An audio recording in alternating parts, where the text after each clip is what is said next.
Subscribe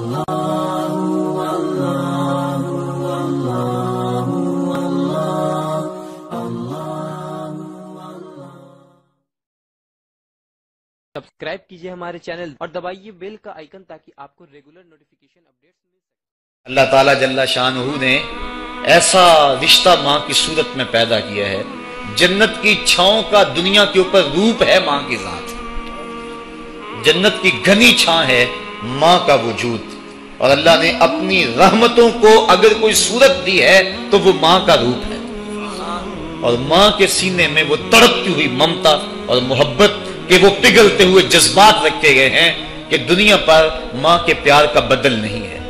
میں کہا کرتا ہوں آج کوئی شے بھی خریدنے نکلیں تو آپ وثوق سے نہیں کہہ سکتے یہ خالص ہے، ہر شے 2 نمبر دستیاب ہے، ہر شے میں ملاوٹ ہے، لیکن ایک چیز آج بھی ملاوٹ سے پاک ہے اور وہ ماں کا پیار ہے۔ ماں کی محبت آج بھی کھری ہے اور آج بھی اس میں کوئی ملاوٹ نہیں ہوئی۔ بچہ بوڑھا بھی ہو جائے لیکن ماں کے لیے وہ بچہ ہوتا ہے، ماں کی دعائیں اسی طرح اس کے لیے ہوتی ہیں، اور بچہ آغوش مادر میں آ کر پھر طفل سادہ رہ جاتا ہے۔ یہ ماں کا پیار اور ماں کی محبتیں۔ ایک شاعر نے ماں کی محبت کا نقشہ کھینچتے ہوئے کیا خوبصورت بات کہی، وہ کہتا ہے مدت ہوئی میری ماں نہیں سوئی تابش، میں نے ایک بار کہا تھا مجھے رات کو ڈر لگتا ہے، کہا سحری کے وقت میں نے ایک بار اٹھ کے رات کو چونک کر کہا تھا مجھے رات کو ڈر لگتا ہے۔ مدت ہوگی اس بات کو، یہ قصہ پرانا ہو گیا ہوا ہے، مجھے بھی بھول گیا ہوا ہے، لیکن میری ماں رات کو نہیں سوتی، میرے بیٹے کو کہیں ڈر نہ لگ رہا۔ یہ ماں کے پیار کا روپ ہے۔ علامہ اقبال جب ان کی والدہ انتقال کر گئیں تو وہ دیار غیر میں تھے، تو اس وقت انہوں نے ایک طویل مرثیہ لکھا اپنی ماں کی یاد میں، جس کا عنوان ہے والدہ مرحومہ کی یاد میں۔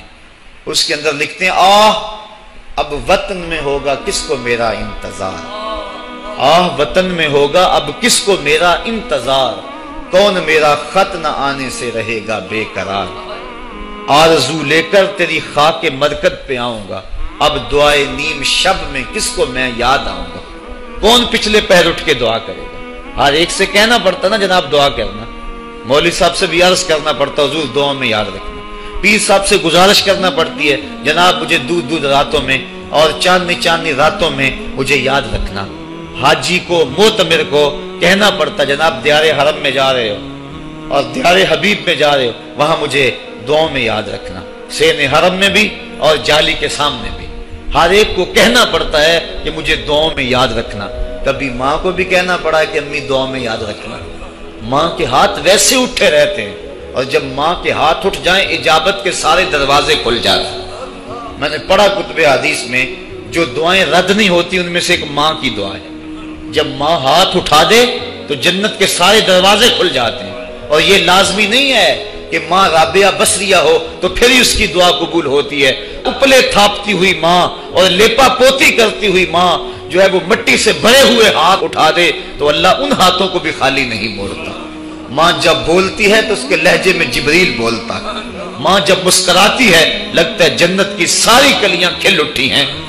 ماں کے چہرے کی رونق اور ماں کے چہرے کی جو ہے وہ خوشی بیٹے کے دل کو حقیقی قرار اور حقیقی تسکین دیتی ہے۔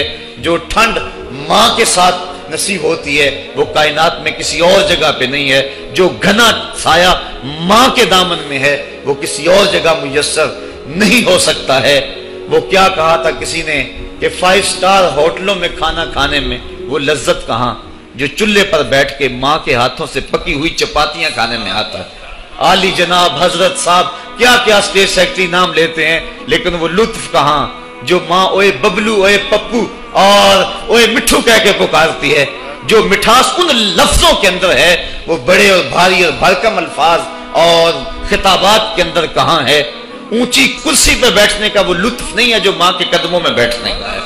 اللہ نے ماں کے روپ کے اندر ایک محبت اور ایک الفتوں کا ایک ایسا دریا دیا ہے کہ جس کے اندر انسان جب جاتا ہے تو اس کے دکھوں کے سارے میل دھل جاتے ہیں اور وہ بالکل آسودہ ہو جاتا ہے۔ یہ ماں کا روپ ہے، یہ ماں کا پیار ہے۔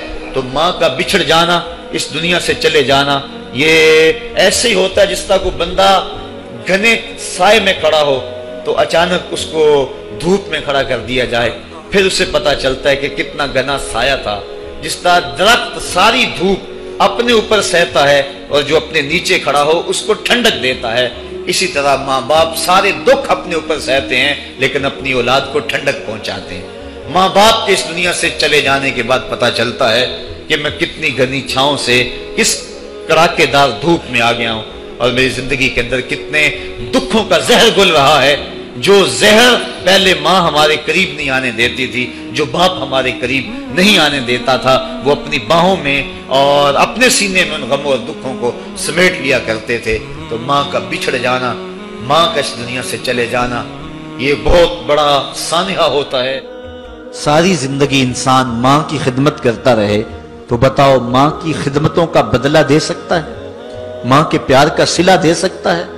عرض کی گئی کہ میں اپنی ماں کو اپنے کندھوں پہ اٹھا کر کے حج کروایا ہے اور سائی اور کعبۃ اللہ کا طواف کرایا ہے، اور حالت یہ تھی کہ اگر چٹان کے اوپر گوشت کا ایک ٹکڑا ڈال دیا جاتا تو وہ بھی بھن کے کباب بن جاتا. اتنی گرمی کی شدت تھی. کیا میری ماں نے میری جو خدمت کی، میری کفالت کی، مجھے دودھ پلایا، مجھے جنم دیا، تو میں نے کیا ماں کی خدمتوں کا صلہ دے دیا ہے؟ تو جواب آیا تو نے ابھی اس کی ایک مسکراہٹ کا بدلہ بھی نہیں دیا. ماں جب ہنس کے دیکھتی ہے تو جنت کی ساری کلیاں کھل اٹھتی، اور بیٹے کی زندگی ماں کے اس ہنسنے سے جو ہے وہ عبارت ہوتی ہے. بیٹے کے لیے ماں کے جو جذبات ہیں، ماں کی جو کہانیاں ہیں، ماں کے سینے میں جو درد کے امٹتی ہوئی ایک کائنات ہے، اس کا کوئی بدل نہیں ہو سکتا. ساری زندگی ایک ٹانگ پہ کھڑا ہو کے بندہ ماں کی خدمت کرتا رہے پھر بھی حق ادا نہیں ہوگا. ماں ماں ہوتی ہے. اللہ تعالیٰ جل شانہ نے اس کو وہ درجے عطا فرمائے. بیٹے کے ساتھ جو پیار ماں کرتی ہے بھلا کوئی کر سکتا ہے؟ کوئی اتنی محبت دے سکتا ہے جتنی ماں محبت دیتی ہے؟ ساری زندگی بھی انسان ان محبتوں کا بدل دینا چاہے تو نہیں دے سکتا، چونکہ ماں کے پیار کا کنارہ ہی کوئی نہیں. ماں کی محبت کی گہرائی اور گہرائی کو کوئی ناپ ہی نہیں سکتا. سمندر کے پاتال تک تو شاید کوئی پہنچ گیا ہو، لیکن ماں کے پیار کا کنارہ آج تک کسی کو نہیں ملا. اللہ تعالیٰ نے اس کے سینے میں دھڑکتا ہوا جو دل رکھا ہے اور تڑپتی ہوئی جو ممتا رکھی ہے، وہ ایک مثال بنی ہوئی ہے کہ کسی نے کسی کو کہا کہ میں تیرے پہ راضی تب ہوں گی کہ اگر تو اپنی ماں کا کلیجہ نکال کے لے آئے. تو اس بدبخت نے اپنی اس محبوبہ کی خواہش کو پورا کرنے کے لیے اس اقدام کی تیاری بھی کر لی اور جا کے ماں کا سینہ چیرا اور اس کا کلیجہ نکالا، اور اپنی اس محبوبہ کی خوشنودی کے لیے تیز تیز آ رہا ہے کہ میں اس کو دکھاؤں کہ میں نے یہ کارنامہ بھی سر انجام دے دیا اور یہ چوٹی بھی سر کر لی ہے. تو تیزی سے آ رہا تھا، راستے میں ٹھوکر لگی. جب گرا تو کہتے ہیں ماں کے کلیجے سے آواز آئی، پتر چوٹ تو نہیں آئی ہے؟ یہ ماں کے پیار کا روپ ہے، یہ ماں کی محبت کا انداز ہے. دنیا والوں، ماں کی قدر کو ضائع نہ کرنا. ماں کے پیار کو اور اس کی محبت کا صلہ دے تو نہیں سکتے، لیکن ساری زندگی ماں کی نوکری کرنا اور اپنے باپ کی زندگی کے اندر کبھی بھی نافرمانی نہ کرنا، یہ سعادت مندی اور خوش نصیبی ہوتی ہے. حضور نے منبر کی 3 سیڑھیوں پہ قدم رکھتے ہوئے آمین آمین کہا تھا. تو بعد میں پوچھا گیا حضور آپ نے ہر سیڑھی پہ قدم رکھتے ہوئے آمین کہا تو یہ کیا ماجرا تھا؟ فرمایا جبریل آئے تھے، انہوں نے مجھے کہا تھا اس شخص کی ناک خاک آلود ہو جو ماہ سیام رمضان المبارک کو پائے اور پھر کثرت عبادت سے اپنی بخشش نہ کروا سکے. تو میں نے آمین کہا. پھر کہا اس شخص کی ناک خاک آلود ہو جو والدین کو بڑھاپے میں پائے اور جنتی نہ ہو سکے ان کی خدمت کر کے. تو میں نے آمین کہا. پھر جبریل نے کہا اس شخص کی ناک خاک آلود ہو جس کے سامنے آپ کا ذکر کیا جائے اور آپ پر درود نہ پڑے. تو میں نے آمین کہا. تو وہ شخص کتنا بد نصیب ہے جو والدین کو ناراض کر لیتا ہے. میں کہتا ہوں ساری کائنات ماں کے قدموں تلے ہے، بلکہ میرے محبوب نے جنت کو ماں کے قدموں تلے قرار دیا. الجنت تحت اقدام الامہات، جنت ماں کے قدموں تلے ہیں. ماں اتنا پیار کرتی ہے کہ جس کا کسی ترازو پہ تول نہیں ہو سکتا، اور اس کے پیار کا صلہ بدلہ ساری زندگی خدمت میں بھی گزار دیں پھر بھی نہیں دیا.